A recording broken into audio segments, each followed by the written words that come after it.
So kaya ko to naisipan guys, kasi wala kasi yung kasama ko dito sa kwarto, yung lola ko umalis mga idol. Kaya yon, naisipan ko naman kung paano ko gagawin mag-isa, lalo na't meron naman yung padre ko dito pero nakatulog na siya mga idol, kaya hirap naman gisingin, kaya naisipan ko tuloy mga idol.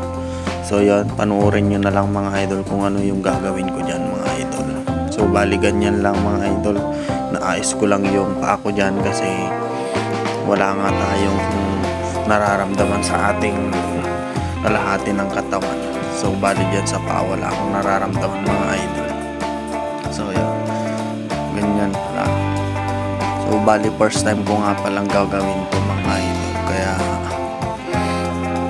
medyo nag-iisip ako kung paano ako gagawin kanina at naisipan ko naman. So yun, ginawa ko. So yun, pinapaikot ko na yung buwan dyan mga idol para bumaba yung paghigaan ko. So bali nakapaupo kasi kanina, kaya ibinaba ko. So yun, tapos na mga idol, approve. So bali ganun lang pala mga idol, mahirap talaga kapag mag-isa mo. Kaya pero okay din naman kasi talagang nakakaisip ka kung paano mo gagawin yung mga gagawin mong mag-isa, kung lalo na kung wala kang kasama, ganun. Talagang naiisip mo kung anong gagawin mo, madidiskartehan mo talaga, lalo na kapag sinasabayan mo ng dasal, kasi mas naiisip mo kung ano yung gagawin mo mga idol.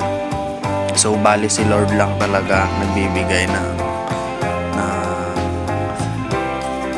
dito lakas sa akin mga idol. Lagi lang akong nagdadasal sa kanya na sana dumating yung panahon na makalakad ulit ako mga idol. So yun lang mga idol, hanggang dito